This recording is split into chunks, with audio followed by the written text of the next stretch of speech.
इस सेशन की शुरुआत करेंगे उसके पहले लेकिन मैं चाहता हूं कि चूंकि मैं और दिव्या जी वहां पर बैठे थे और दाल बाफले खा रहे थे तो हम बात कर रहे थे कि इंदौर की तासीर किस तरह की है और इंदौर के लोग किस तरह से जीते और इंदौर के लोगों को किस तरह की चीज़ें सुनना पसंद आता है। ऑलमोस्ट 2 साल का ये वक्त बीता और बहुत मुश्किल दौर था ये। लोगों ने एक दूसरे से मुलाकात नहीं कर पाए, इस तरह की महफिलें नहीं हो पाई। अब ये हो रही है और आप लिट चौक में हैं, कैसा लग रहा है? सबसे पहले नमस्कार इंदौर। बहुत बहुत अच्छा लग रहा है यहाँ दोबारा आकर। 3 साल पहले आई थी प्रजातंत्र के लिए, जब शुरुआत हुई थी प्रजातंत्र की, और गुलजार साहब का सेशन मैंने यहाँ किया था और बड़ी खूबसूरत यादें लेकर यहाँ से गई थी। इस बार आने की वजह ख़ास है और बहुत ही अपने ख़ास रीडर्स के लिए यहाँ पर आई हूँ। लिट चौक अपने आप में एक इतना इंटरेस्टिंग एक this is such a beautiful word, लिट चौक, जहाँ पर चौक मतलब हमारे लिए बचपन से चौक जो हाँ होता है जी, उसकी yes, बड़ी मज़ेदार यादें हैं। राइट। तो वो लिट चौक हो और वहाँ पर इतने सारे लोग हैं जो किताबें पढ़ते हैं, लिटरेचर में शौक़ रखते हैं। तो मैं अपनी दूसरी किताब जो लाई हूँ, the stars in my sky, उसे लेकर आप सबके रूबरू करने को इस किताब को लाई हूँ और वाकई बहुत अच्छा लग रहा है लोगों से इस तरह से फ़िज़िकल तरीके से मिलना। नहीं तो हम अब वर्चुअल दुनिया में रहते हैं और जो ज़ूम की जो दुनिया है वो जी। खासी उसे क्या कहते हैं, आप ना फील कर सकते हैं ना हाँ, कुछ कर हाँ, सकते हाँ। हैं, और हमें जो शौक़ है सबसे हाथ मिलाना और सबको एक ज़ोर से जप्पी देना, जी। खैर वो तो अब भी नहीं होगा, लेकिन लेकिन एटलीस्ट आप सबको इस तरह से देखने का खूबसूरत मौका मिला। सो शुक्रिया फॉर बीइंग हियर। शुक्रिया एक बहुत ही ख़ास मौके को मेरे लिए और ख़ास बनाने के लिए। Thank you very much. आपकी पहली बुक जो थी वो आपने आपकी माँ पर लिखी और दूसरी बुक सिनेमा के सितारों पर लिखी है। एंड आई एम श्योर ये आपके लिए आसान भी रहा होगा और मुश्किल भी, दोनों ही चीज़ें, क्योंकि ऐसे लोग जिनके साथ आप जुड़ी रहीं, जिनके साथ काम किया, जिनसे आप इंस्पायर होती रहीं, उनके बारे में किताब में लिखना कितना आसान कितना मुश्किल। और पहली बात तो ये ख्याल आया कहाँ से कि इनके बारे में लिखा जाए? देखिए, मेरी पहली किताब थी मी एंड माँ, जो मैंने लिखी थी। मेरा सबसे बड़ा खौफ ज़िंदगी में ये था कि अपनी माँ को ना खो दूँ कहीं, बहुत ज़्यादा करीब थी उनके। तो मुझे लगा कि ऐसी माँ को कैसे सेलिब्रेट करूँ जो मेरे लिए बड़ी बेहतरीन पेरेंट रही हैं और मेरी दोस्त रही हैं। तो फिर मुझे लगा किताब लिखनी चाहिए उन पर, और मैं क्योंकि कॉलम्स वगैरह अखबारों में लिखती रहती थी, तो ये एक स्टेप अहेड था उस कॉलम्स के बाद एक किताब लिखना, और मेरे लिए कैथारसिस था। जो जो मन में था, जो जो धारणाएं थी, जो फीलिंग्स थी, जो शुक्रिया करने थे, जो सब बातें याद करनी थी बचपन से लेकर अब तक, जो जो मैं बनी, जो मेरे ख्वाब पूरे हुए, तो वो सब माँ को मैंने वो लिखा, और वो 1 महीने में किताब मेरी ख़त्म हो गई थी। फिर मुझे लगा कि ये एक ही किताब है क्या, तो सबने पूछा कि अच्छा अब दूसरी किताब कौन सी है तुम्हारी। So I was like thank God I am not a one book wonder. लोग चाहते हैं कि मैं एक जी, और और लिखूं। लिखा जाए। तो फिर मैंने सोचा कि what am I so passionate about that I would really want to write about, और मुझे ख्याल आया कि that is the world of movies, जहाँ जिस जिस काम को मैं बेइंतहा प्यार करती हूँ। ये जर्नी बड़ी खूबसूरत रही। हर एक की जर्नी में मुझे लगता है अप्स एंड डाउन्स आते हैं, लेकिन उस जर्नी को कुछ खास लोग बहुत ही प्यारा बना देते हैं, जहाँ आपके चेहरे पर मुस्कुराहट आती है। कभी आप लो हो, एक किसी ने बहुत प्यारा शब्द भी बोल दिया, एक आपको कहीं एक पैट दे दिया, थापी दे दी कि चल शाबाश हो जाएगा, वो सब चीज़ें आपके चेहरे पर हमेशा मुस्कुराहट लाती हैं। और मुझे लगता है यहाँ पर भी जितने लोग हैं, वो ज़्यादा हम लोग ये सोचते हैं कि अच्छा तुम्हारी इंडस्ट्री में क्या हो रहा है यार आजकल, फ्रेश क्या बता दो, मोस्ट ऑफ आस आस्क। लेकिन ये वाला जो साइड है हमारी इंडस्ट्री का, कि कौन किसके कितना जर्नी में कहीं ना कहीं हाथ पकड़ लेता है, एक एक स्माइल ले आता है आपके चेहरे पे। When I look back to my film journey, मुझे लगता है कि ये बड़े ख़ास लोग थे मेरी ज़िंदगी में, और हम सबके साथ काम करते हैं, मस्ती मजाक करते हैं, लेकिन बहुत कम होता है कि हम किसी से ये कह सकें कि सुनिए आप मेरे लिए बड़े मायने रखते हैं।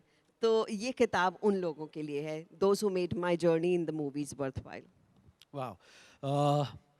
आपने 2 जनरेशन को जो है एंड किया है। पहली जनरेशन में जब मैंने आपको पहली बार देखा, मैं आपकी आवाज़ का दीवाना हो गया। उसके बाद फिर मेरी बेटी उधर बैठी है, वो कहती है कि मुझे मिल्खू मिल्खू की बहन से, वो आपकी एक्टिंग की दीवानी हो जाती है। से 2 जनरेशन तो यश यश चोपड़ा अब बाकी है बाकी है बड़ी लेकिन वाली जनरेशन हाँ कहाँ गई? अच्छा वो, हाँ मेरे पापा भी आपके दीवाने।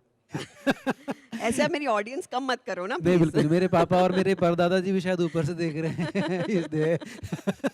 अच्छा, यश चोपड़ा साहब की आप बड़ी फैन रही हैं और आप चाहती थी कि यश चोपड़ा साहब आपको लॉन्च करें। उन्होंने भी अच्छी जनरेशन्स को एंटरटेन किया, प्यार करना सिखाया। जी। तो ये क्यों क्यों चाहती थी आप कि यश चोपड़ा साहब भी आपको लॉन्च करें? ये मेरी किताब में मेंशन है एक्चुअली। बहुत सारे जो लोग नहीं जानते, इस किताब में 32 चैप्टर्स हैं और जी। हर एक चैप्टर एक ऐसी हस्ती को डेडिकेटेड है। एक बच्चन साहब पर है, एक शबाना जी पर है, मेरे सब डायरेक्टर्स पर हैं जिसमें यश जी भी आते हैं।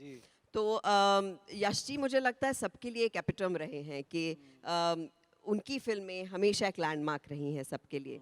तो मैं तो उनकी फिल्मों पर ही बड़ी हुई और फिल्मों का बड़ा शौक था बचपन से। डॉक्टर्स की फैमिली से थी लेकिन फिर भी मन होता था कि मुझे तो एक्टर ही बनना है। तो कैसे बनना है नहीं पता था, पर एक्टर बनना था। तो हमेशा वो जो डे ड्रीमिंग होती है, जो ख्वाब आप दिन में देखते हैं और हमेशा बुनते हैं, सपने बुनते जो हैं, वो मैं बुना करती थी कि मैं जो हूँ वो यश जी ने मुझे लॉन्च किया है और मैं बहुत सारे अवार्ड्स जीत रही हूँ। तो ये मेरा एग्ज़ाम्स के दौरान ये मेरा रेगुलर सपना हुआ करता था जो मैं डे ड्रीम करती थी। तो जब मैं फाइनली सिलेक्ट हुई, स्टारडस्ट का एक कंपटीशन था, टैलेंट हंट था, उसमें सिलेक्ट होकर मैं मुंबई आई और मेरे सामने बहुत सारे दिग्गज डायरेक्टर्स बैठे थे उस कंपटीशन के लिए। यश जी थे उनमें से एक, शेखर कपूर थे, सुभाष घई थे, सूरज बड़जात्या थे, जो जो दिग्गज लोग रहे हैं। सब मेरे सामने बैठे थे और मेरे पैर बिल्कुल मतलब टांगे कांप रही थी कि इनके सामने कैसे परफॉर्म करूं। और मेरे सामने इतनी लंबी प्यारी खूबसूरत लड़कियां, मैंने कहा यहाँ तो यार चांस ही नहीं है, लेकिन ये जो एक इंसान बैठा है ना यश चोपड़ा, ये देख लेना बस तो मज़े आ जाए। हाँ हाँ। तो ज़िंदगी शुरू हो गई। फिर ऐसा कुछ भी नहीं हुआ कि यश जी ने मुझे लॉन्च किया। मुझे मल्टी स्टारर्स मिली जहाँ पर मुझे वो 2 गाने और कुछ सीन्स मिलते थे जो हीरोइन के टिपिकल हुआ करते थे उस वक्त। जी और मुझे लगा मैं मतलब ये यही थोड़ी करूँगी, मुझे कुछ और जी। करना हाँ है। हाँ हाँ। तो एक बार मुझे फिर फ़ोन आया यश जी के ऑफिस से कि हम वीर ज़ारा बना रहे हैं और यश जी और आदित्य आपको मिलना चाहते हैं। तो मैं गई बड़े स्टार्स इन माय आईज लेकर के, अरे वाह आज तो सपना पूरा होगा और ज़ारा मैं ही हूँ शायद। वाह वाह वाह। तो जब गई और कहानी सुनी तो फिर उन्होंने कहा कि इस फिल्म में अमिताभ बच्चन हैं, शाहरुख हैं, रानी हैं, प्रीति हैं, हेमा जी हैं, मनोज बाजपेयी हैं। और तो मैंने कहा इसमें मैं क्या कर रही हूँ। तो फिर उन्होंने कहा इसमें शब्बों का जो रोल है वो तुम हाँ करोगी। हाँ। मेरा चेहरा इतना सा रह गया, मैंने कहा ये तो दोस्त का रोल देंगे और अगर ये दोस्त का रोल देंगे तो पूरी इंडस्ट्री दोस्त का रोल देगी, मैं तो बिल्कुल दोस्त बन जाऊंगी इंडस्ट्री में, जी जो कि मैं जी। नहीं बनना चाहती। हाँ तो आई थिंक उन्होंने मेरा जो चेहरा था वो पढ़ लिया। उन्होंने कहा देखो अगर बिल्कुल कॉमन सा रोल होता तो हम तुम्हें नहीं बुलाते, तो वाह इतना ज़रूर कहेंगे कि तुम इस रोल के लिए याद की जाओगी। वाह तो वाह जब वाह, तालियां, वो जोरदार तालियां। तो जब वो फिल्म मैंने कर ली बड़े मन से की, क्योंकि मेरी माँ हमेशा कहती थी कि सुनो तुम्हें लगता है कि तुम अच्छी एक्टर हो, तुम्हारे लिए कोई फिल्म प्रोड्यूस नहीं करने वाला, तो जो अच्छा रोल मिलता है ना उसे इतनी खूबसूरती से करो कि कल को रोल तुम्हारे लिए लिखे जाएं। वाह तो वाह वाह, क्या बात है, क्या बात है। वो कहीं ना कहीं जहन में बिठा लिया था कि ये करना है हाँ और थैंकफुली वो आज होता है। तो राइट। तो जब यश जी ये मैंने फिल्म कर ली, हम प्रीमियर पे गए और मैं बड़ी घबराई हुई, माँ का हाथ पकड़ा हुआ टाइट, और प्रीमियर के इंटरवल में जब हम निकले बाहर, पहली बार ज़िंदगी में 6-7 साल इंडस्ट्री में रहने के बाद लोगों ने मुझे एक्चुअली घेर लिया और वाह और यश जी को बोला वो लड़की कौन है, उसको कहाँ से लेके आए हो, नई लड़की है क्या, पाकिस्तान से आई है क्या। अच्छा। तो I was a star that time. I just became a star and I just looked up in the universe. I said किसी भी तरीके से करते हो, यश जी ने रीलॉन्च तो कर ही दिया। कर ही दिया। Amazing amazing. अच्छा, आपका लिखने का शौक जो है क्या बचपन से था, या जब लिखने का मन किया कि माँ के लिए कुछ लिखना है तब से इसको और शार्पन किया है, क्या था एग्जैक्टली? नहीं, जैसा मैंने आपको बताया कि स्कूल में हम सबके यहाँ स्कूल मैगजीन्स हुआ करती थी। हाँ जी। उसमें एक राइट अप मुझसे तो पक्का लिखवाया जाता था हाँ कि हाँ। तुम एक कहानी लिख डालो। तो वो कहानी मैं ज़रूर लिखती थी कि एक मेरा जो वो 3 सफ़े जो हैं कहानी के शॉर्ट स्टोरी वो मैं लिखूंगी। उसके बाद मैं जब इंडस्ट्री में आई तो मैंने अखबारों के लिए पर्सनलाइज्ड कॉलम्स लिखना शुरू किया, वो चाहे ट्रिब्यून हो, हिंदुस्तान टाइम्स हो, टाइम्स ऑफ इंडिया, सबके लिए। तो वो एक बड़ा खूबसूरत कनेक्ट बना, क्योंकि बीच में जब शूट्स होती थी तो मैं छोड़ देती थी लिखना। तो Okay. मेरे एडिटर्स का फ़ोन आना शुरू हुआ कि सुनो तुम्हारा कॉलम किधर है, हमें खत आ रहे हैं, हमें मेल्स आ रही हैं कि वो किधर है कॉलम। और एक बड़ा मुझे रियलाइज़ हुआ कि दो बड़े खूबसूरत प्रोफेशंस हैं, एक एक्टिंग जहाँ आप एक्सप्रेस कर पाते हैं अपने आप को, और एक लिखना जहाँ आप खुद अपने शब्दों के ज़रिए एक्सप्रेस कर पाते हैं। दोनों ही ज़रियों से आपको आपके रीडर्स और ऑडियंस के साथ एक बड़ा खूबसूरत कनेक्ट मिलता है। तो I am lucky, I think, कि कहीं ना कहीं मेरे लिए दोनों चीज़ें मिंगल हो गई, एक्टिंग भी और लिखना भी। वाह, यहाँ पर मैक्सिमम यूथ हैं, हाथ खड़े करिए, कितने जवान हैं? देखो सर ने हाथ उठाया, और जो मुझे बहुत नहीं अच्छा है वो लग खुद रहा को है। जवान समझते हैं, आई एम वो श्योर सर ने देखना। उठाया, मुझे सबसे अच्छा वही लगा। सभी अपने आप को जवान मानते हैं और मानते ये रहें। गलत सवाल है। नहीं, मैंने ये इसीलिए ये पूछा। सवाल ही गलत है। आपको पूछना चाहिए कि हाँ, कितने अपने आप को जवान समझते हैं। समझते हैं। अब उठाओ हाथ। अभी कोई भी नहीं हाथ आया है।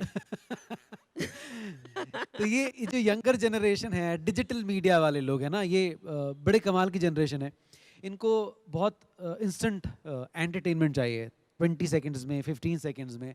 ऐसे समय पर जब आप फिल्में लेकर आती हैं, शॉर्ट फिल्म्स लेकर आती हैं, और वो फिल्में जो है ना, वो सिर्फ एंटरटेनमेंट नहीं है, वो कहीं ना कहीं एक सच्ची कहानियाँ भी हैं, सीख भी हैं। तो जब इस तरह की जनरेशन से आप मिलते हैं, तो क्या दिमाग में आता है कि आज की जनरेशन क्या है? स्मार्ट है, इंटेलिजेंट है, सेंसिटिव है। हाँ, थोड़ी स्पीड ज़्यादा है, बट ठीक है, वो तो आज का वक्त ऐसा है। वक्त है जी। आई थिंक मेरे वक्त में शायद मैंने सब कुछ बड़ा अच्छा देखा है। मैंने जब बहुत छोटी थी तो टेलीग्राम से वो एक हम बुक किया करते थे, ट्रंक कॉल बुक किया करते थे। उसका एक बड़ा खूबसूरत एक एक्साइटमेंट होता था कि आप बुक करके बैठ जाते थे और दिल धक धक करता था कि कब लगेगा फ़ोन, और वो लगता भी था तो 1 सेकंड या 2 सेकंड बात होती थी, फिर वो कट जाता था। तो वो एक एक्साइटमेंट होती थी। एक टेलीग्राम की या तो बहुत बेइंतहा खुशी होती थी या घबराहट होती थी कि क्या आ गया जी। भाई टेलीग्राम में। और वो जो ख़त होते थे, उसके बाद फिर वो पेजर्स का ज़माना भी देखा, जी, फिर जी। मोबाइल भी देखा। So I think my generation has seen it all beautifully. Right. तो ये जनरेशन ने शायद देखा ही सब फास्ट है। So everything has been so fast for them, तो शायद उन्हें पता ही नहीं कि स्लो वाली जो ज़िंदगी का मज़ा है वो क्या है। लेकिन राइट। कभी कभी मोबाइल छोड़ दीजिएगा, बड़ा मज़ा आता है। बिना मोबाइल के जीते हुए लोगों से बात करने का मज़ा ही अपना है। वाह वाह वाह। आई एम श्योर ऐसे बहुत सारे लोग होंगे जिन्होंने आपकी पोएट्रीज जो है अपने मोबाइल पर देखी होंगी, जो जिसको आपने पढ़ा है। चाहे पहले, सबसे पहले वो उस पोएम की बात करें, मैं तेनू फिर मिलांगी, वो है मेरी ना? नहीं है, वो नहीं, अमृता मुझे मालूम प्रीतम है की अमृता प्रीतम जी की, लेकिन आपने जिस खूबसूरती से उसको पढ़ा है, वो लोगों को लगता है कि वो आप ही की है। उसके बाद फिर और भी एक्ट्रेसेस ने इसको कॉपी कर दिया। पर शुरुआत में पॉपुलर आपने ही किया था। लेकिन मैं चाहता हूँ कि यहाँ पर आपके ही ब्रदर की लिखी अगर एक एक पोएम के कुछ अंश हम यहाँ पर पढ़ पाएं। ये बड़ी हैरानी की बात है कि मैं जिस भी फेस्टिवल पे जाती हूँ, मैं अमृता प्रीतम की वो तो ज़रूर पढ़ती पोइट्री हैं? हाँ जी। पढ़ती हूँ। बड़ी हैरानी की बात है कि ये क्या कनेक्ट है। हाँ, हाँ। लेकिन मैं आप सबको, आई थिंक आप सबने देखी होगी, वो सुनी होगी पोएम। जी। ये मेरे भाई ने लिखी है, और मैं वो जो मैंने लिखी है वो तो मैं कम्प्लीटली भूल चुकी हूँ। ओके। मैं ये आपको सुना ये देती प्लीज हूँ। सुने। जी। इसके बाद हम एक क्वेश्चन लेंगे आप में से, अगर आपके पास मैं बीच बीच में आपके पास आऊंगा, और एक सवाल बीच में हम लोग जरूर लेंगे। तो हाँ, एक सवाल यहाँ से ले मैं लेते हैं। पहले पोएम कर लूँ, हम पहले खत्म पोएम कर करेंगे, लूँ? उसके बाद जी वो क्वेश्चन जी। रहेगा जी।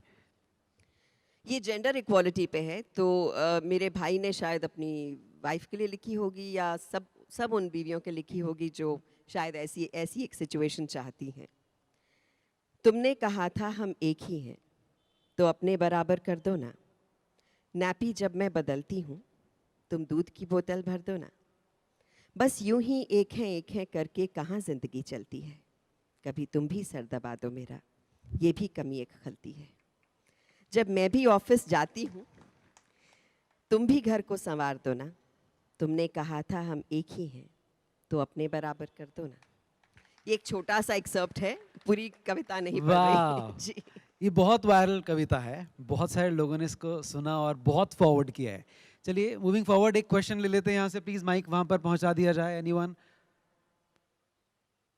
दौड़कर माइक ला दो यार, इधर सामने सामने सामने।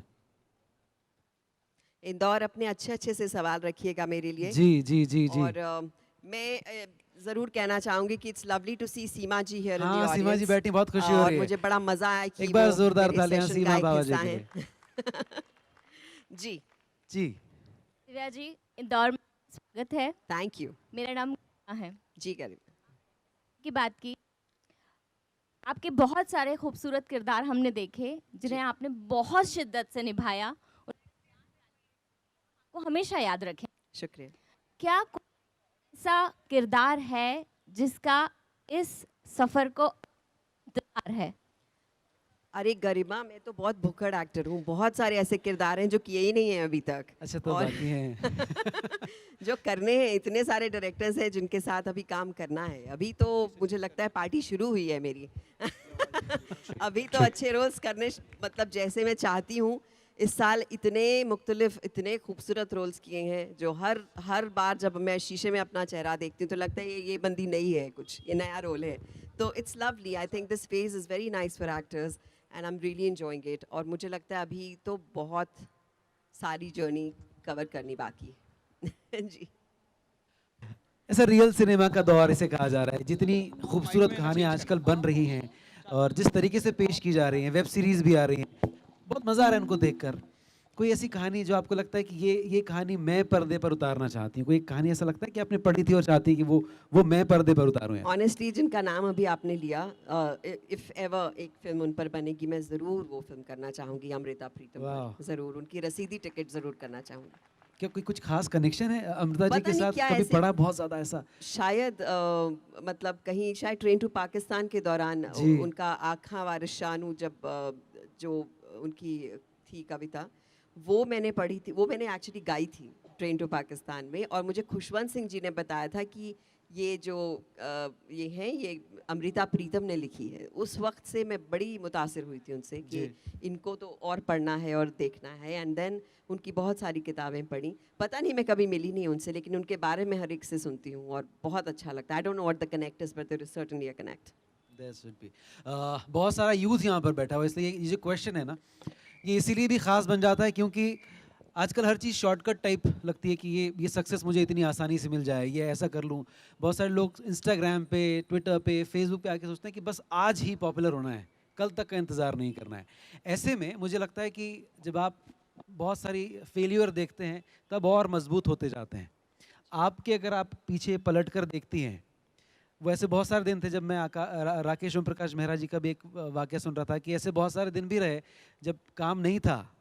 काम था, मैंने मना कर दिया अच्छा। और बैठ गई घर पे कि ओके। नहीं करना है। जी, वो सारा किस्सा प्लीज सुनाइए हमें।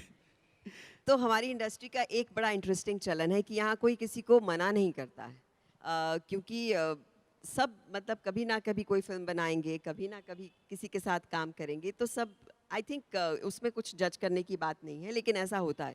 तो जब मैं नई आई थी तो बड़े प्रोटेक्टेड बैकग्राउंड से, मैं भी पंजाब से हूँ, लुधियाना से, तो या तो आपके माँ बाप या फिर आपके रिश्तेदार या दोस्त या आपके मौसा मासी कोई भी हैं या नेबर्स हैं, सब बड़े प्रोटेक्टिव थे। और सडनली आप मुंबई जैसे बड़े शहर में आ जाते हैं और मैं जाकर सब ऑफिसेज में मिली सबसे जिनसे मिलना चाहती थी। तो जिस ऑफिस में जाती थी सब कहते थे कि हाँ हाँ हम पक्का करेंगे आपके साथ फिल्म।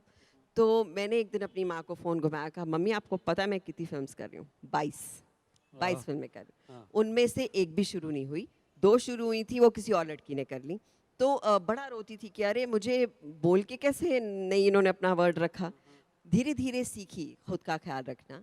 और आई थिंक सब अपनी जर्नीज़ में रिजेक्शंस देखते हैं, लेकिन उसे अपना बी ऑल एंड ऑल नहीं बना लेना चाहिए। उसमें आपकी खुद की फैमिलीज़, आपके दोस्त जो आपको बहुत अच्छे से समझते हैं, वो बहुत मायने रखते हैं। क्योंकि हम कई बार ना डूब जाते हैं, उसी में घुस जाते हैं कि फोकस हमारा ऐसे ही रह जाता है और हमें लगता है ये नहीं मिला तो जान चली गई। I think specially the youth, we all think I want this, I want this, I want this, नहीं मिला तो फिर कुछ नहीं, ख़त्म, सब ख़त्म। तो मुझे लगता है ज़िंदगी बड़ी प्रेशियस है यार, ख़त्म कुछ नहीं होता, ज़िंदगी चलती जाती है in spite of all setbacks. तो एक दिन बड़ा रोती हुई आई घर पे, तो मेरी माँ ने कहा क्या हुआ? आई सेड मम्मा मेरी ये फिल्म किसी और ने कर ली। तो शी सेड तो? आई सेड तो क्या, इतनी बड़ी फिल्म, I would have been a star with this, तो अब मैं क्या करूँ, अब तो सब ख़त्म। शी सेड व्हाट ख़त्म? कुछ नहीं ख़त्म, अभी कुछ दिनों के बाद तुम्हें कुछ और अच्छा मिल जाएगा। एंड वो उनका उतना बोलना था और शायद मुझे इतना सुनना था कहीं ना कहीं कि यह ज़िंदगी रुक नहीं गई, ज़िंदगी कभी रुकती नहीं है। हम ऐसा सोच लेते हैं, हमेशा कुछ ना कुछ और खूबसूरत आ जाता है, हम सिर्फ उसे पहचान नहीं पाते। So always I think we should be open and not stuck to one thing. वो किसी ना किसी और तरीके से आएगा ज़रूर, लेकिन आएगा। आई think I worked with the same directors जिन्होंने मुझे मना किया और ज़्यादा खूबसूरत रोल्स में। तो जो आप राकेश मेहरा का बोल रहे थे, वो वीर ज़ारा के बाद मुझे बहुत सारे रोल्स ऐसे ऑफर हुए जो शब्बो जैसे ही थे, चुलबुले, पंजाबी, तो मैंने कहा अगर मैं ही बोर हो गई खुद को देख के तो ऑडियंस कैसे देखेगी। तो मैंने वो फिल्में इतनी बड़ी बड़ी, थैंक यू, आप बड़ी प्यारी ऑडियंस हो यार, थैंक्स। और एक बार फिर से।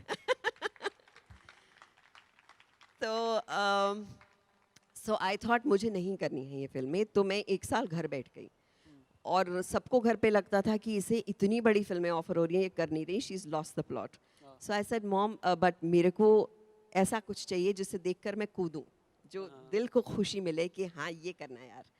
तो फिर एक दिन राकेश मेहरा का मुझे फ़ोन आया, ही सेड कि मेरे पास एक रोल है जलेबी का दिल्ली 6 में, मैं चाहता हूँ आप आकर मुझे मिलें और इसे करें। तो उस वक्त मैं इतनी फ्रस्ट्रेटेड थी, मैंने कहा ये पंजाबी रोल है, तो सेइंग नो। तो आई सेड फिर चुलबुला होगा, नहीं। तो ऐसे फिर आप मुझे क्यों फ़ोन कर रहे हो? सो वो बेचारे चुप से शांत प्रवृत्ति के हैं, तो बोले बिकॉज मुझे लगता है तुम अच्छी एक्टर कर लोगी, तुम आकर मिलो। तो फिर मैं मिली, फिर जब मैंने वो रोल किया और उस रोल को बहुत पसंद किया गया, तो मुझे फिर वैसे ही रोल आने शुरू हो गए। फिर मुझे लगा ये हमारी इंडस्ट्री का प्रचलन है कि भाई जो अच्छा हो जाए उसे हम इमेज दे देते हैं। तो मेरी जद्दोजहद हमेशा उस चीज़ से रही कि बंधना नहीं है किसी इमेज में, तो हमेशा कुछ अलग करना चाहा। So that was it. Amazing, एक बार जोरदार तालियां इस मोमेंट के लिए। इनको नेचुरल करने दो। एंड आई एम श्योर, नहीं इसीलिए क्योंकि ये इस जनरेशन के लोगों के लिए सीख है जो बहुत जल्दी सक्सेस के लिए भाग रहे हैं आजकल।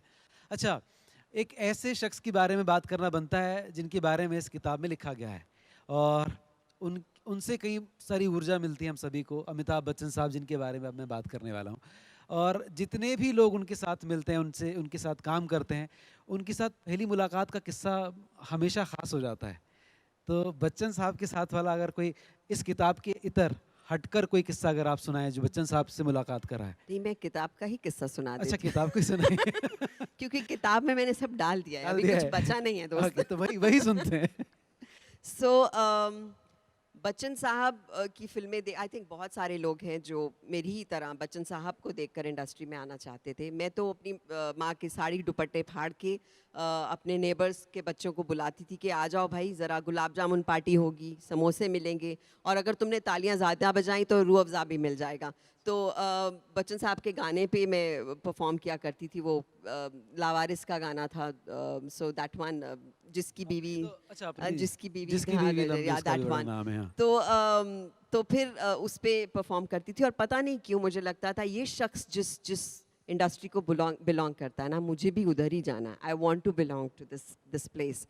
सो it was so beautiful and surreal कि जब आप इंडस्ट्री में आते हैं तो आप सबसे पहले जिसे मिलना चाहते हैं वो सबसे पहले आकर आपको मिलते हैं। हम जिस टैलेंट हंट में थे वहाँ पर वो हमसे मिलने आए, ऐसे ही हौसला अफजाई करने के लिए। वाह वाह वाह। तो मैं इतनी नम हो गई थी खुशी से कि मुझे समझ नहीं आया मैं इनसे बात क्या करूं। पूरी रात मैंने डायलॉग्स रटे थे कि मैं ऐसा बोलूँगी, फिर मैं ऐसा बोलूँगी, तो कुछ भी नहीं बोल पाई। कोने में खड़ी थी, और सब मेरे साथ के जो दोस्त थे उन्होंने बड़ा मजाक उड़ाया कि बड़ी फ़ैन बनती है, कुछ भी नहीं बोली। And I think universe hears when you say it. So I said चलो एक पिक्चर ही करा दो उनके साथ जहाँ मैं अच्छे से बात कर सकूँ। And the first film I did with him was बागबान। तो बागबान जो ये वाली साइड ऑडियंस की बहुत अच्छी वो वाली साइड थोड़ी कंजूस है। उधर ठंड ज्यादा है क्या? वो शिमला है क्या? ये इंदौर है, शिमला है, ऐसा कुछ है? नहीं, वो ताली मार के हाथ गर्म कर रहे हैं। तो आप भी कर लो यार। आपको किसने रोका है? तो मैं जिसने बागबान देखी है, I have played a very mean बहू इन इट। तो मुझे बिल्कुल पसंद नहीं था कि ये मैं रोल कर रही हूँ, लेकिन क्योंकि बच्चन साहब के साथ था and I was very excited, तो मैंने की वो फिल्म। लेकिन मुझे रियलाइज़ नहीं हुआ कि कहीं ना कहीं वो जो मैं डायलॉग्स बोलती थी उनसे मुझे असर हो रहा था कि मैं जिन्हें इतना प्यार करती हूँ उनको मैं इतना गंदा बिहेव कर रही हूँ उनके साथ। तो घर आई एक दिन और सबने पूछा कैसी रही शूट, और मैं धड़ धड़ रो पड़ी। वो बोले क्या हुआ? आई सेड आई डोंट नो। लेकिन अगले दिन फिर गई, बच्चन साहब को मैं रोज़ एक बड़ा चौपी सा ब्राइट सा गुड मॉर्निंग किया करती थी, गुड मॉर्निंग सर। तो वो मेरा गुड मॉर्निंग धीरे धीरे बहुत ढीला हो गया था बिकॉज मैं सल्क कर रही थी और मुझे पता ही नहीं था क्यों कर रही हूँ। तो आई थिंक बच्चन साहब observed it, he was sensitive enough to observe कि ये बच्ची जो है ये रियल लाइफ और रियल लाइफ में कुछ नहीं कर पा रही डिमार्केट। तो उन्होंने मुझे कहा इधर आओ। तो मैं गई उनके पास, बोले बैठो इधर। तो मैं बैठी तो ही सेड तुम्हें पता है तुम इस फिल्म में मेरे साथ बहुत गंदा बिहेव कर रही हो और मेरे फैंस को ये बात बिल्कुल पसंद नहीं आएगी. तो I was like suddenly very defensive. I said no sir, but मैं रोल कर रही हूँ, रोल तो अलग होता है ना. और फिर बड़ा सा पॉज आया और एक बड़ी प्यारी सी स्माइल आई उनके चेहरे पे. तो बिना कुछ कहे, बिना कुछ समझाए, उन्होंने मुझे ये बता दिया कि बच्चे ये रोल है. रोल है. तो अमेजिंग. मुझे लगता है कि आप जो मेगा स्टार हैं, आप इतनी बड़ी इंस्टीट्यूशन माने जाते हैं, वो सिर्फ इसलिए नहीं होता कि आपने इतनी खूबसूरत परफॉर्मेंसेस दी हैं या आप इतने बड़े स्टार हैं, बल्कि आप उतने ही सेंसिटिव हैं और उतने ही आप प्यार से मतलब मैं आज न्यू कमर हुए मुझे 25 साल हो गए, तो आज भी मैं उस बात को याद रखती हूँ. वो मेरे लिए बड़ी ख़ास बात है. आज मेरे लिए बच्चन साहब ना सिर्फ बच्चन साहब हैं, बल्कि वो हैं जिन्होंने मुझे बतौर एक्टर एक बड़ी खूबसूरत सीख दी. सो या दैट मेक्स हिम दैट. वाह. एक क्वेश्चन और लेते हैं, उसके बाद फिर मैं अपने सवाल की तरफ बढ़ूंगा. Anyone wanna ask any question please? हाँ, माइक ऑलरेडी है. दिव्या जी, मैं 2005 में आपका एक शो आया था, शन्नो की शादी. तो मैं उस समय कॉलेज का फर्स्ट ईयर मैंने पास किया था और मेरे लिए आपकी फ़िल्मों से इतर वो एक फ़ैन मोमेंट है जो मैंने जिया है. अभी तक मैं कह सकती हूँ कि मतलब मैं अगर घर में किसी से बात करती हूँ, अच्छा वो शन्नो वाली दिव्या, तुम्हारी शन्नो वाली दिव्या, तो हम लोगों के लिए जो मिडिल क्लास फैमिली से बिलोंग करती थी, वो एक अलग ही शो था और एक अलग ही चीज़ थी. आपके सभी किरदारों से बहुत अलग, जिसने डिफेंसिव होना सिखा दिया शादी के लिए लड़कियों को, मैं कह सकती हूँ ऐसा. तो मेरा सवाल ये है कि आपको क्या लगता है कि इतने सालों बाद अभी इस समय अगर वो शो आता, तो क्या वैसे किरदार अभी भी आपके लिए मायने रखते हैं और क्या वैसी चीज़ें अभी भी हमारी सोसाइटी में एग्जिस्ट करती हैं और क्या वैसी चीज़ें अभी भी हम जैसी लड़कियों को डिफेंसिव होना सिखा सकती हैं शादी जैसी चीज़ के लिए, फैमिली में क्रांति करना सिखा सकती हैं वैसी चीज़ों के लिए? यार क्रांति करने के लिए कुछ देखने की ज़रूरत नहीं है. मतलब खुद से ही आ जाती है वो. और जब आपका वक्त सही होता है तभी आती है. आप कुछ भी देख लेंगे, वक्त सही नहीं होगा, आपको इंस्पिरेशन नहीं मिलेगा, तो इंस्पिरेशन तो खुद से आता है. Always you need to be in that right frame of mind to accept anything outside is offering you. So Shanno की शादी मुझे लगता है एक बड़ा फन सा शो था और उसमें से अगर आपने वो चीज़ ली है तो मैंने कभी उस शो को इस तरह से देखा ही नहीं. सो आई एम वेरी सरप्राइज्ड कि आपने ये चीज़ उठाई उस शो में से.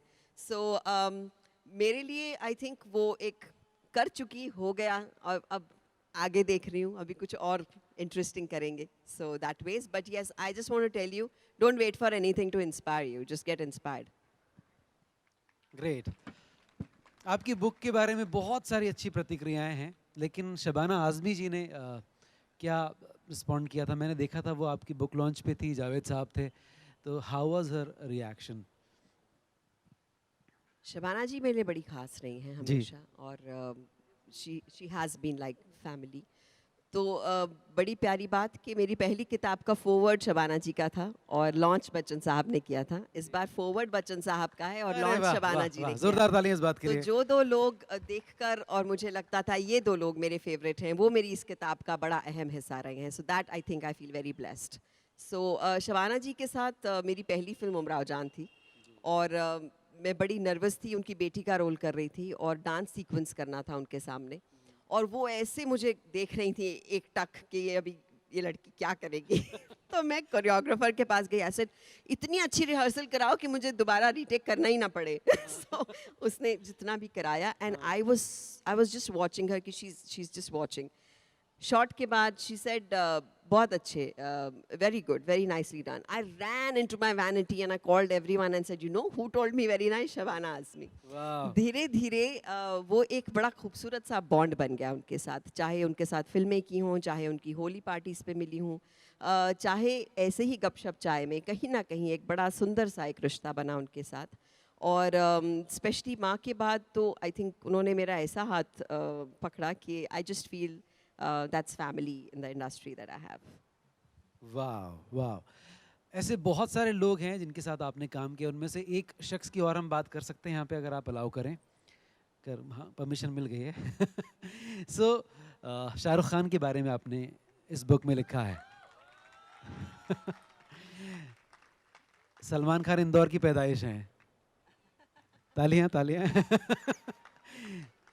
तो शाहरुख खान के बारे में जितने भी लोग उनके साथ काम करते हैं उनकी एनर्जी की बहुत तारीफ करते हैं कि बड़े मेहनती हैं, 24 घंटे में 24 घंटे 25 घंटे काम करा लो आप उनसे। कौन सी चीज़ उनकी सबसे ज़्यादा पसंद आती है? बड़े चार्मिंग हैं। एक औरत को कैसे ट्रीट करना है, I think he is one beautiful example. मुझे याद है, मैं जब वीर ज़ारा की हम शूटिंग कर रहे थे तो पहला दिन उनका था और मेरे पास आए और बोले सुनो तुम्हारा एक डायलेक्ट अलग है ना, कुछ अलग भाषा बोल रही हो ना इसमें। मैंने कहा हाँ जी। सो ही सेड क्या बोल रही हो, मुझे ज़रा बताना क्या वर्ड्स यूज़ कर रही है। सो आई जस्ट सेड मैं ये यूज़ कर रही हूँ। तो ही सेड ठीक है मैं तेरा एक डायलॉग ले लूँ यार, चलेगा तुझे? सो आई सेड हाँ आप ले लो। तो ही टुक एक डायलॉग है उनका जब वो मुझे बाय कर रहे हैं, मैं जुल्ला हाँ, he took that dialogue from me और वो सेट पे ही हुआ वहाँ पर। और मुझे याद है कि कैमरा यहाँ जैसे ये कैमरा है और मैं बीच में खड़ी थी और मुझे कैमरा फेसिंग नहीं लेनी आती थी। तो मैं पूरा मतलब शाहरुख को ही ऐसे देख रही थी और पूरा चेहरा कवर्ड था और मेरे आगे कोई दूसरी एक्टर आ गई थी। तो मुझे कहना ही नहीं आ रहा था कि मैं कवर हो रही हूँ। तो छोटी सी मैं और कवर हो रही हूँ, तो मैं कहा इतने सारे मेरे डायलॉग हैं मैं कवर हो जाऊँगी। अब शॉट से पहले शाहरुख ने कहा कि मैम थोड़ा सा इसको जगह वो करें, and she didn't realise, so she said या देन शाहरुख सेड हर जगह मैं नहीं हूँगा, अपना ध्यान खुद रखना सीखो। तो इट फेल्ट सो लवली कि कोई ऐसा बोलता है। मुझे याद है एक फिल्म आई थी दिल से। हाँ जी, दिल से। तो दिल से में कास्टिंग हो रही थी उस वक्त और मैं बिल्कुल नई थी और मुझे किसी ने कहा कि तुम शाहरुख से मिलो, वो शायद तुम्हें मनी रत्नम से मिलाएंगी। तो मैं ख़ास दिल्ली गई थी उनसे मिलने के लिए और कैनॉट प्लेस में वो शूटिंग कर रहे थे और इतना हज़ारों लाखों की तादाद में लोग कैनॉट प्लेस में थे। उस वक्त वैनिटी शायद उधर नहीं थी। तो वो एक जीप में बैठे थे और उनका ख़ास पूरा सिक्योरिटी मुझे लेने आया और सब मुझे ऐसे गंदा घूर रहे थे कि ये लड़की कौन है जिसे शाहरुख मिलने जा रहा है। तो अंदर बैठी जीप में चाय वाय पिलाई and he said what do you want? I said I want to do this film and I just came to meet you. और मुझे कभी ऐसे काम मांगने में कोई वो लगा नहीं था कि अगर आप कुछ करना चाहते हैं तो बोल ज़रूर देना चाहिए, हो नहीं हो अलग बात है। तो फिर उन्होंने मेरी बात मनी रत्नम से कराई और मनी सर ने तब कहा कि प्रॉब्लम ये है कि तुम्हारी शक्ल मनीषा कोइराला जैसी है। उस टाइम में बहुत मनीषा जैसी दिखती थी। ही सेड मैं दो बहनों को नहीं ले सकता एक ही फिल्म में। तो बट इट डिडंट हैपन। लेकिन मुझे लगा कि एक बड़ा सपोर्टिव, बड़ा प्यारा, बड़ा चार्मिंग को स्टार है जिसे ये सब करने की ज़रूरत है नहीं, लेकिन फिर भी वो अपने को स्टार्स के लिए बहुत बहुत आउट ऑफ द वे जाकर उन्हें स्पेशल फील कराते हैं। वाह, चलिए नेक्स्ट हम आगे बढ़ते हैं। एक्टिंग और राइटिंग दोनों ही अब आप साथ में चलेंगी, मुझे ऐसा लग रहा है। 2 किताबें आ चुकी हैं और अब उम्मीदें जो हैं लोगों की बढ़ रही हैं। अब व्हाट नेक्स्ट, आगे क्या? तो क्या अभी कुछ आ रहा है, क्लिक हो रहा है कि नेक्स्ट क्या लिखा जाए? क्योंकि अभी तो दूसरी बुक लॉन्च हो चुकी है। मेरा फेवरेट फ्रेज है when you want God to laugh tell him your plans. तो मैं कभी ज़िंदगी प्लान ही नहीं करती, जो होता है उस फ्लो में बहते रहो, मज़े करो। आज का दिन बड़ा ज़रूरी है, आज ही लोग सब मेरी किताब लेंगे, यहाँ से साइन करवाएंगे और खूब सारा प्यार देंगे। Right right. एक क्वेश्चन, जल्दी जल्दी जल्दी जल्दी। आपकी आवाज नहीं आ रही, आप थोड़ा आगे आ जाए चाहें तो। और एक माइक वाले शख्स बीच में ही खड़े रहे इस लेन के, सो दैट फटाफट पहुंच जाए mic. Thank you. Ji Divya ji नमस्कार। नमस्कार। रूपल, दिव्या जी आपकी जो बुक है, क्योंकि मैं खुद भी एक लेखक हूँ, तो कई बार ऐसा होता है कि महिला लेखक हमारे मन में ना कोई ऐसी बात होती है कि हम उससे लड़ रहे होते हैं कि मैं इसे लेके आऊँ, फिर हम सोचते हैं नहीं मैं नहीं लेके आऊँ, लेकिन हमें ऐसा होता है कि इस चीज़ को तो मैं लेके आ ही जाती हूँ, जैसे टेस्ट एंड ट्रायल। तो आपकी किताब में वो क्या चीज़ है जिससे आप लड़ती रही कि नहीं मैं नहीं लिखूंगी, फिर आपने लिख दिया, वो क्या है? पहले तो अपनी किताब का टाइटल बताएं। मेरी किताब का? हाँ। अनुत्तरित प्रश्न। एक किताब लिखी है आपने? अभी तक मैंने लिखी है, दूसरी अभी गई है प्रिंट के लिए। उसका नाम क्या है? उसका नाम है बुरांस के फूल। अरे लवली। तो to answer your question, actually बड़ी पॉजिटिव सी किताब है और बड़े सारे इसमें पर्सनलाइज्ड डिटेल्स हैं, लेकिन मुझे लगता है जो कहना होता है आप दिल से कह देना चाहिए। ऑनेस्टी बड़ी ज़रूरी है जिस भी चीज़ में, तरीका अलग होना, तरीका मुझे लगता है। क्या है जो आप नहीं चाह रहे थे फिर आपने लिख दिया? हाँ, क्या मैं वही बात है? कह रही हूँ कि ऐसा कुछ उस मामले में आया ही नहीं कि मैं नहीं चाह रही फिर भी लिख दिया, अच्छा। क्योंकि सब जैसा कहना चाहती थी वैसा ही लिखा है, क्योंकि मेरा तरीका अलग था कहने का। So that was more positive, उसमें कुछ छुपाने की जैसी कुछ मुझे चीज़ लगी नहीं कि इसको रोक दो। ज़रूर पढ़िएगा। शुक्रिया। ज़रूर ज़रूर पढ़िए। मेरे ख्याल से समय जो है समाप्त होता हुआ जा रहा है। यहाँ से भी मुझे ऐसा टिक टिक का इशारा कर दिया है। जाने से पहले हम दिव्या चाहते हैं कि आपकी मम्मा का लिखा एक शेर, क्योंकि हम लोगों ने इस सेशन की शुरुआत ही आपकी मम्मी के नाम के साथ की थी कि पहली किताब माँ के नाम, तो इसको पूरा भी आपकी मम्मी के किसी शेर के साथ करें तो कैसा रहेगा? जी ज़रूर। मैं आपको वैसे बताती हूँ कि मैं मुंबई में थी, मेरी माँ पंजाब में थी, तो वो कविताएं लिखकर मुझे भेजा करती थी मुझे जोश देने के लिए। और बहुत सारी उनकी कविताएं थीं, तो जो हमने एक किताब उनकी छापी थी। सो उस किताब का नाम है तन्हाइयाँ। तो उसमें से मैं आपको एक कुछ पढ़ के सुनाती हूँ ऐसे ही। मैं सितारों से बातें करती हूँ, मैं अक्सर सितारों से बातें करती हूँ। कभी कभी उनसे पूछ लेती हूँ, क्या तुम्हारी तरह आसमां के अंधेरों में चमक पाऊंगी? जिंदगी की इस शहर में क्या कभी टिमटिमाऊंगी? तभी एक सितारा टूट जाता है, मेरी गुमनामी की तरह किसी अंधेरे में, दूर कहीं दूर खो जाता है। फिर भी मैं अक्सर सितारों से बातें करती हूँ।